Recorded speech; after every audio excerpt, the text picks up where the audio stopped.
And truly, the Lord said it's true that you can do more powerful things than I do.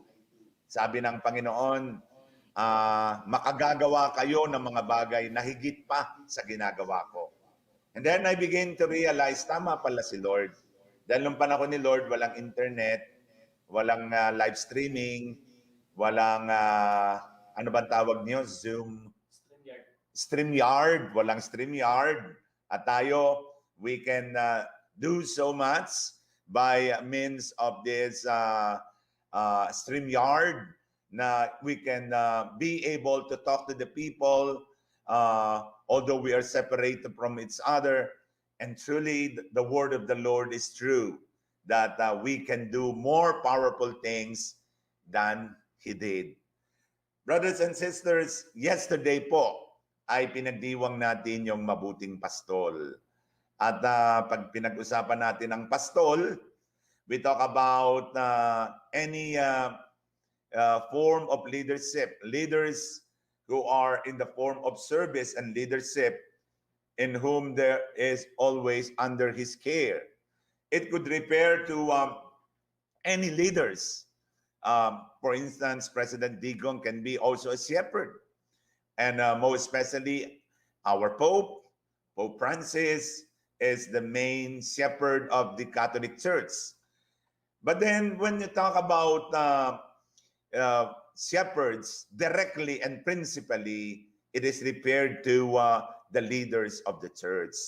Kaya napakahalaga po na sa panahong ito, kasi ang ating pong banal na ebanghelyo, pinagpatuloy lamang po yung ebanghelyo kahapon. It talks about the shepherd and the sheep. Napakahalaga po na maipagdasal natin yung mga paring nagbinyag sa atin, yung mga paring nagkasal sa atin, yung paring nagpayo sa atin sa panahong tayo naguguluhan, mga paring bumisita sa atin nang tayo may karamdaman, mga paring in a way who touch us and who made a lot of difference in our lives. Ang ating mga paris priest. Lalitigit yung mga pari po ngayon na may karamdaman, maaari pong maipagdasal natin. Mga pari po nating tinamaan din po ng COVID, kasi rin kami po ay frontliners. Kaya napakahalaga pong mapagbalikan po natin yung ang mga pari na ating pong naging kabahagi ng buhay ay ating maipagdasal. And the Lord presented Himself as the Good Shepherd. Bakit po kaya? Sa ating banal na ebanghelyo ngayon ay ipinakita po sa atin ang katotohanan that He is the Good Shepherd. And there are other kinds of shepherd, which is the bad shepherd. And Jesus exhibited and presented Himself as the Good Shepherd, who will always take care of all of us, who will provide all our needs, and who will offer His life for the sake of His sheep, all of us. And in Psalm 23, we can find there the description of the Good Shepherd. First, that the Good Shepherd is leading the sheep into a greener pasture and restful water. Second, He risked His life for His sheep. And I believe this is the best description of the shepherd for Jesus, because he fits exactly the description of a good shepherd, that he is leading the sheep to the greener pasture, that he risked his life, offered his life, laid down his life on Calvary for us to receive eternal life. Pero mga kapatid, kapag pagninilayan po natin yung sheep at saka yung shepherd, medyo mahirap nating maunawaan sapagkat wala naman pong tupa rito sa Pilipinas. Maaari pong merong tupadahan o kaya anak ng tupa. Ay, tayo po ay medyo mahirap nating maintindihan dahil ang alam natin baka, inuulan natin ay baka, inuulan natin ay kalabaw, kabayo. Pero talking about the sheep, well, napakahirap po nating maintindihan. But let's just try to see the qualities of the Good Shepherd. The Good Shepherd is, we can find his description first. The sheep knows the voice of the shepherd. Kilalang-kilala ng tupa ang tinig ng kanyang pastol. Yan po ay aking naobserbahan nang pumunta ako ng Israel, na meron pong dalawang kawan ng mga tupa na magsasalubong doon po sa Shepherd's Field. Yan, napuntahan na po natin yan, ng Shepherd's Field sa Bethlehem. Nakita ko po ron, Diyos ko po, ay magsasalubong. At sabi ko, nako, ay magkakahiwa-hiwalay itong mga tupang ito. Sapagkat there are two shepherds. At palagay ko, ito ay yung kawan 1 mapapapunta sa kawan 2. Kawan 2 mapapapunta sa kawan 1. Pero nagkamali po ako. Isang paswit lamang nung pastol, sunod yung kanyang kawan. Kawan 1, punta sa pastol 1. Paswit nung pastol 2, sunod yung kawan 2. Hindi maliligaw ang mga tupa sapagkat kilalang-kilala niya ang kanyang, kilalang-kilala ng tupa ang tinig ng pastol. Mga kapatid, how much do you know about the voice of the Good Shepherd? Do we know the voice of the Good Shepherd? Are we listening to the Good Shepherd by means of the Word of God, by means of the homily of the priest? Do we listen to the dictates of our conscience, where the Good Shepherd is talking to us, telling us, do not do this, avoid this, follow this? Do we follow the voice of the Good Shepherd deep within us? At napakahalaga po na makilala po natin ang tinig ng mabuting pastol. Because in the dangerous place like Palestine, the life of the sheep belongs entirely to the shepherd. Kaya naman ang buong buhay nila ay nakasalalay. Kasi ang mga sheep daw ay sabihin natin na nearsighted. Hindi nila nakikita yung mga dinadaanan. Hindi nila nakikita yung maaaring mangyari po sa kanila. Kaya nga, the shepherd is described as the gate of the sheep. Sapagkat sheep gate. Sapagkat sila ang nagiging tunay na gabay. Humihiga nga yung mga, napansin ko lang, nung pumunta kami doon sa Shepherd's Field, humihiga yung shepherd just to protect the sheep. At sigurado nga po, kaya nga po tinawag na sheep gate, dahil doon sa mga kuweba na pinupuntahan nila, ang ginagawa po ng mga shepherd, humihiga doon sa mga butas. Para sa ganon, wala pong ni isang tupa na makawala at maligaw ng landas.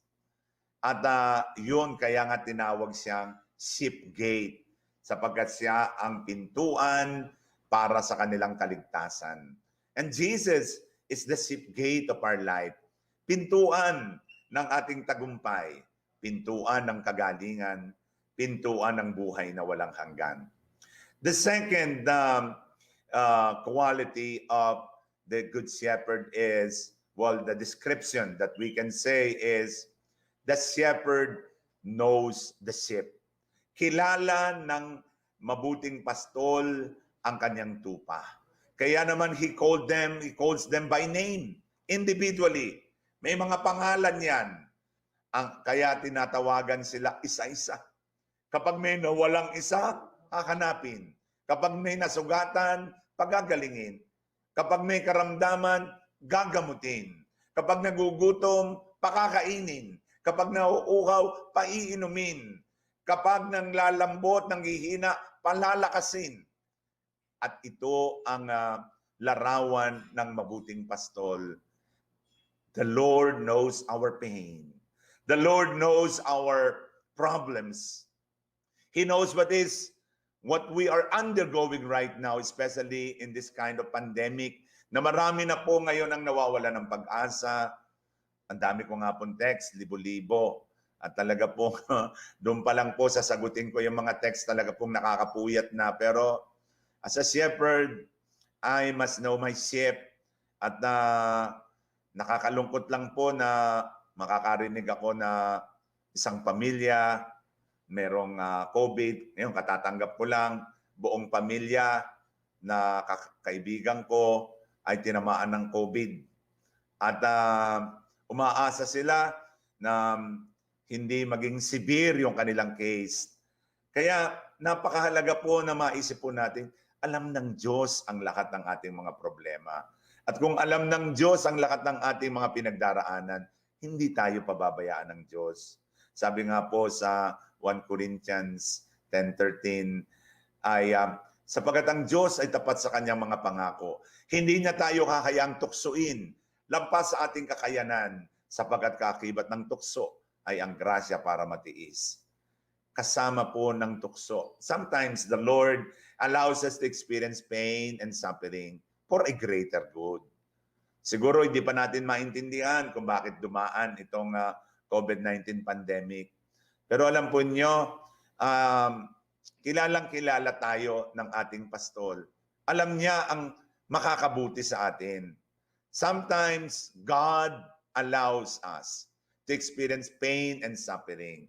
Sometimes God permits this kind of pandemic so that we may have experienced this kind of renewal, so that we can renew our relationship with Him, renew our relationship with our family, and to view our life in a different perspective. Marami po tayong tanong why the Lord allowed this pandemic to happen, why the Lord allowed our economy to crash down, why the Lord allowed this kind of series of death and this kind of widespread of virus in our country na ngayon yata parang 4th wave o 5th wave. Bakit hinayaan niya ito? Marami po tayong mga katanungan. Are we being punished by the Lord? Is this part of our punishment? I suppose not. I believe this is just part of our purification as a people. This is part of the grand plan of the Lord so that He can be put at the pedestal of our life. Alam po nyo, as I reflect on pandemic, I will always try to look at the positive and brighter side. Hindi naman po lahat ng binigay ni pandemic ay puro problema. Oo, nawalan tayo ng hanap buhay. Nawalan tayo ng kalayaang mag-travel. Nawalan tayo ng kalayaang magpuri sa Panginoon in the public na napakarami. Namimiss ko na nga yung maraming mga tao dito sa kamay ni Jesus na libo-libo. Pag Holy Week, milyon. Pero ngayon po ay talagang kami-kami lang po ang tao. Ay namimiss ko na po yung mga pagkakataong ito. Sometimes the Lord allows even the church to be closed. Why? For us to hunger more for God. To hunger for more of His presence. Marami pong nawala sa atin. Marami po na masasabi natin kinuha si Lord. Pero mga kapatid, bakit hindi natin tingnan anong idinagdag? Anong itinira ng Panginoon? The Lord left us a stronger faith. I saw the hunger of people listening to the Word of God. Nagsimula po ako mag-live streaming 1 year ago. 50 people, 100 people. Ngayon po, thousands. Yung una kong akyat sa grotto, 4.6. Sinubukan ko rin pong mag-TikTok. Yung una kong TikTok ay umabot po ng, aabot na po siguro ngayon ng 1 milyon yung nanood ng aking TikTok. Pero yung TikTok ko po naman ay yung pong ating tribute sa ating mga frontliners. Medyo inaral natin ng konti at ayun, umaabot na rin po ng milyon. At ano po ang ibig sabihin nun? People are experiencing renewal right now. People are more hungry for God. A stronger faith. Yun ang unang bunga ni COVID sa atin. Pangalawa, a stronger relationship with the family. Sabi nga nung isang kakilala ko na hindi madasali, na ngayon madasali ng tao, Chinese, sabi niya, Alam po niyo, Father, hindi ho ako marunong magrosaryo. Pero na nag-COVID po at nag-lockdown, prayer leader na po ako ng aking family. You see, the bonding that they have now is through prayer. Dati-rati hindi mo nakikita yung asawa mo, busy. Dati-rati hindi mo nakikita yung mga anak mo. Pero ngayon siguro, minsan, sabi mo, sawan-sawa na ako sa pagmumukha mo. Pero it's okay. Because we have so much time to listen to our children. We have so much time to listen to the story of our wife and our husband for a better relationship, a stronger relationship within the family. Yun po yung pangalawang bunga. Meron tayong quality time. And thereby, nakita nating napapalakas ang ating relationship. And the more you begin to understand your children, ang kanilang mga pinagdadaanan, ang kanilang istorya ng kanilang buhay, and thereby, you begin to understand why your children behave like that. At doon mo makikita na lalong tumibay ang inyong relasyon bilang magkakapamilya. Now, what else? Nakita po natin a simpler kind of life. Very simple na po tayo. Nawala nga po sa atin yung mga parties, nawala na nga po yung sabihin nating mga lavish celebration. Nawala na po. Napalitan po ito ng masasabi po nating simpleng-simpleng buhay. Nawala na po yung mga gimmick-gimmick natin at nakita natin na simple na pala ang buhay. Alam niyo, minsan, nung lockdown, sabi ko, anong kakainin natin? Father, sandali lang po, nanguhuli lang po ng manok. O sige, nahuli na yung manok. Sabi ko, anong sasakog mo dyan? Father, namumuti lamang po kami ng papaya. O, kita ninyo, may tinola na. Next time, sabi ko, anong ulam natin? Father, sandali lang po at kami ay namamako. Nag-aani lang ng pako sa daan at ilalagay na namin sa sardinas. At masayang-masaya na. And we became simple in our celebration of life. Kaya napakahalaga po na makita po natin na meron din pala namang binuungang magaganda. At ano pa ho ang itinuro sa atin? We become united people, giving people. Alam nyo, ang isa po sa natutuwa ko yun sa community pantry. Yung community pantry is really the promptings of the Holy Spirit. Yung community pantry is how we live our faith. Na walang-wala na tayo, ibabahagi pa. And this is the picture of the early church, wherein nobody is hungry. Nobody is found to be wanting. Because everybody is giving, everybody is sharing, everybody is receiving. At kung ito pong mga community pantry na dumadami na po, abot na po rito sa Quezon, abot na rito sa aming bayan, ay magpapatuloy po, we can witness a tremendous effect in our spiritual life. Nakita po natin yung movement ng Holy Spirit. The Bayanihan Spirit is very, very much alive right now.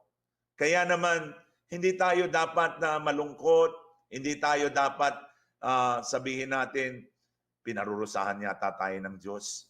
Hindi po. Let's begin to look at the brightest side of our life. Alam po ba ninyo na tayo'y mas pinagpala pa kaysa sa mga langgam? Pinagpala pa tayo kaysa sa mga baboy. Pinagpala pa tayo kaysa sa mga paru-paro. Bakit po? Ants do not sleep. If they do not sleep, they do not dream. They do not plan their lives. Wala kayong nakikitang langgam na nakatihaya at tulog, tulo ang laway. Wala po. Simply because ants are always on the go. Because they don't dream. They don't plan their life. But we are blessed. We can dream. We can change our life. We can always venture for a brighter future. Kung bumagsak tayo ngayon, babangon at babangon at babangon tayo. Alam po nyo, the tendency of the world now is to go up. Because when you're so down, the tendency is to go up. Wala na po tayong ibang pupuntahan kundi tumaas. Sabi nga po, when a country or a place or the world is materially boom, it is spiritually doom. But when a country is spiritually doom, or when a country is materially doom, it will be spiritually boom. Kaya ako'y naniniwala with all this material inconveniences, we can say we are materially doomed. The result will be, we will be spiritually booming, booming and booming.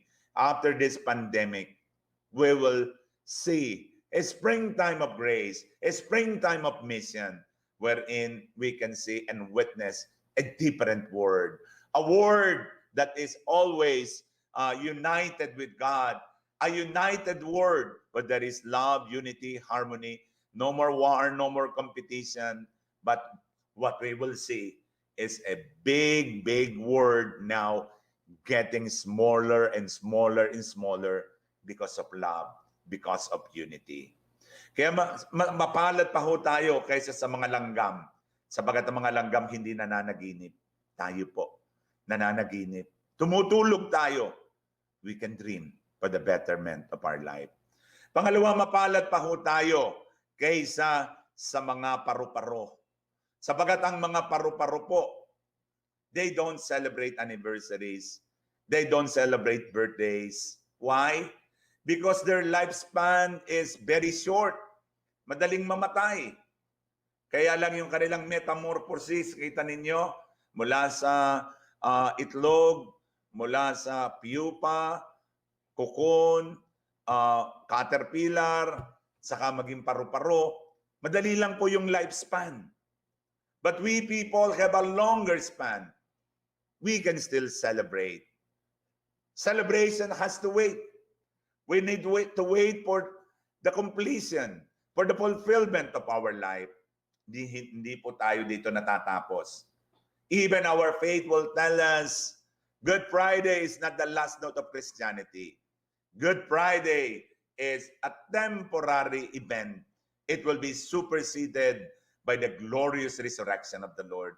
By this time, we need to experience personally the triumph and victory of the risen Christ. Kaya, the last note of Christianity is, Jesus is alive. The last note of Christianity is, Jesus has emerged victorious and triumphant over sin, over death, over all the sufferings in the whole world. Kaya higit po tayong mapalad sa mga paru-paro. Sabagat ang mga paru-paro, they don't celebrate. They don't celebrate anniversaries and birthday. But we people can celebrate. We people can remember what the Lord has done to us, what the Lord has offered us. We can always celebrate life. Kung sa pagkakataong ito, hindi mo pa rin naintindihan ang kahalagaan ng buhay, pagising mo sa umaga, pakinggan mo yung tibok ng iyong puso. Pakinggan mo ang iyong paghinga, and you're still breathing. Then you have to celebrate because you're still alive. There is so much to celebrate in life.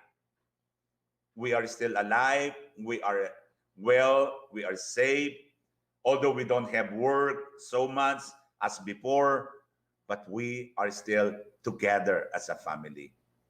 Alam nyo, mas mapalad pa rin po tayo kaysa sa mga baboy. Why? Yung mga baboy po, laging, ano napansin nyo? Laging nakatungo. Bakit sila nakatungo? Nahihiya daw dahil ang nanay nila baboy din. Hindi po. Kaya po sila nakatungo, sabagat naghahanap sila ng makakain. They are looking down so that they can get food. ang mga baboy po will always look down. But brothers and sisters, only men can look up to God. Kaya sa panahong ito po, we don't need to look down all the time. To look down at this pandemic, to look down at our problems. We need to look up to Jesus and experience His power of His great resurrection. Look up to Jesus and ask for help. Look up to Jesus and be guided accordingly. Look up to Jesus and experience healing and liberation. Alam ng Diyos ang ating mga pangangailangan. Kilalang kilala tayo ng mabuting pastol. Kaya naman, wala na po tayong hahanapin pa. Kung nasa atin ang Panginoon, nasa atin ang proteksyon. Kung nasa atin ang Panginoon, nasa atin ang kapayapaan. Kung nasa atin ang Panginoon, nasa atin ang kagalingan. Kung nasa atin ang Panginoon, nasa atin ang buhay na walang hanggan. So dear brothers and sisters, ang pangatlong quality ng isang mabuting pastol is he is ready to offer his life for all of us. Mga kapatid, ang katangian ng mabuting pastol na ito ay dapat makita sa lahat po ng mga leader, hindi lang ng gobyerno at simbahan, kundi sa atin pong lahat. Tayo po ang makabagong pastor at pastora ng ating mga munting simbahan. Walang iba kundi ang ating tahanan, ang ating komunidad. We are the modern shepherds. We will always be a good shepherd if we set a good example to them. Tayo po ay magiging magandang halimbawa sa ating kapwa. At bilang mga nanay at mga tatay at bilang pastor at pastora ng ating mga munting simbahan, dilit iba kundi ang ating pamilya, we need always to have some qualities that we need. Number one, we need to have vision. And vision means we must lead people to right direction. Right direction, right path, right decision will give us great vision in life. Pangalawa, we are also invited to have integrity. Sabi po ni Pope Paul VI na people will always listen not to the teachers but to the witnesses. And if they do listen to the teachers because they are witnesses. Integrity would mean there is no discrepancy between one's action and one's word. Ang salita at ang gawa ay isa. I do not say this only to all of you. I say this first to myself. The greatest homily of the priest is when the homily is translated in our life as a priest. Integrity will always be very important to those people who are in the position of leadership. That people will believe in you because they are also witnessing. We are witnessing to what we are saying. Pangatlo, a good leader must have this service that is expressed on fraternal love. Always trying to imitate the great servant of all, Jesus, who came not to be served, but to serve, and to give his life as a ransom for many. Mga kapatid, pag-ibig. We are in the position of service. Position of leadership means position of service. Do so much love, especially wag natin pong gamitin ang ating kapangyarihan para mambusabos. Ito daw yung bad shepherds, sabi ng Panginoon. The bad shepherds acted as thieves who came to steal, to slaughter, and to destroy. Na tinatakbuhan yung mga asong gubat kapag dumating. Iniinom ang gatas na para sa kanyang mga tupa sapagat sila'y upahan laang. We do not work because we are just hired. We work because we love God. We love our family. As our expression of our love for God and our family and our loved ones, we work and we also cooperate with the work of God. Kaya napakahalaga po na we do it out of love. Paghandaan ang iyong Ginawa po natin ang mga bagay ng may pag-ibig. Ay lahat po ay magaan. Lahat po ay masasabi nating we enjoy it because that is the fruit of your love, the fruit of your passion. Kaya gamitin po natin yung ating mga posisyon para tayo'y makapaglingkod sa ating kapwa. Pangapat, a leader must have this kind of trustworthiness. Maging tayong tapat sa ipinagkaloob sa atin. We are all stewards of God. Kung ano mang meron tayo, galing sa Diyos. At kung galing sa Diyos yan, gamitin natin sa ating kapwa for the building up of the church, for the edification of the church, for the salvation of souls.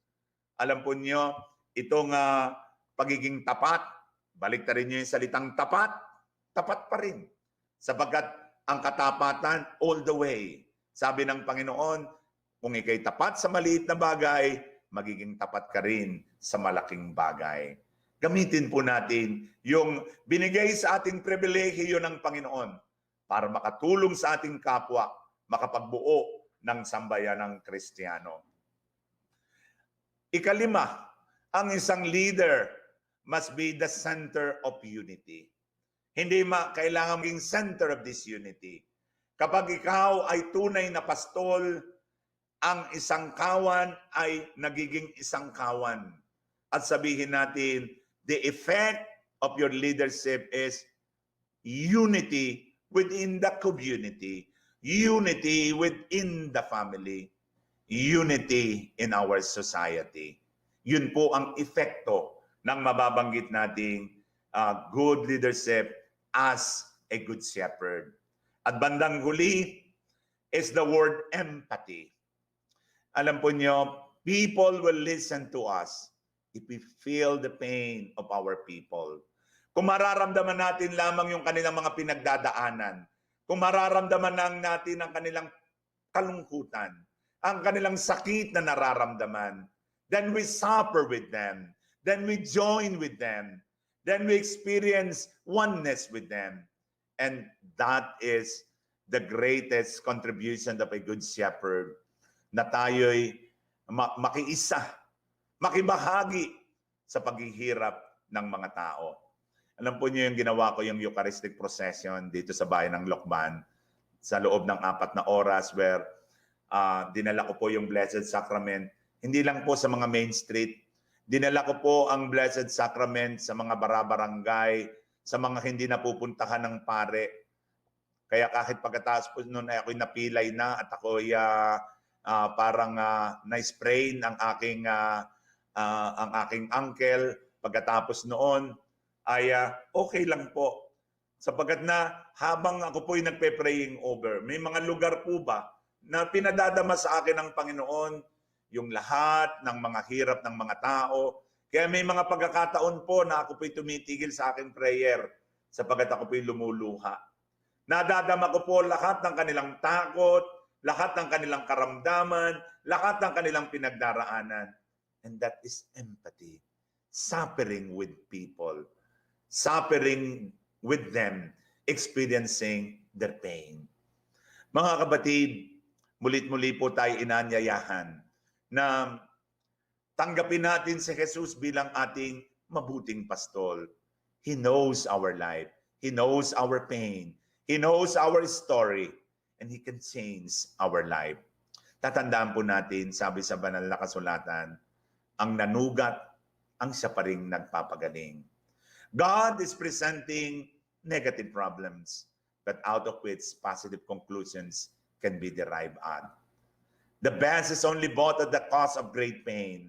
Mga kapatid, sa panahong ito po ng pandemya, ay nakita ko po yung isang quotation na napakaganda at sabi po ron, Don't wait for the rain to stop. Learn to dance with the rain. Learn to dance with the rain. Learn to dance with the music of God. Learn to dance with the cha-cha and tango of God. And don't wait for all these problems to stop. Learn to dance with the rain of the Lord. Mga kapatid, sa panahon po ng pandemya, meron tayong malalapitan. The Lord is there. Our good shepherd will provide all our needs in His time and in His manner. And I believe after this pandemic, we will witness a new people, a new family, a new world where there is so much love and unity and harmony. The Lord said, "Behold, I make all things new." Sa oras pong ito, mga kapatid, muli nating tanggapin ang ating Panginoon, tagapagligtas ng ating buhay, manggagamot, ang mabuting pastol na hindi magkukulang sa ating mga pangangailangan. Magandang umaga po, and God bless you all, and may the healing touch of the Lord remain with you now and forever. Amen and amen.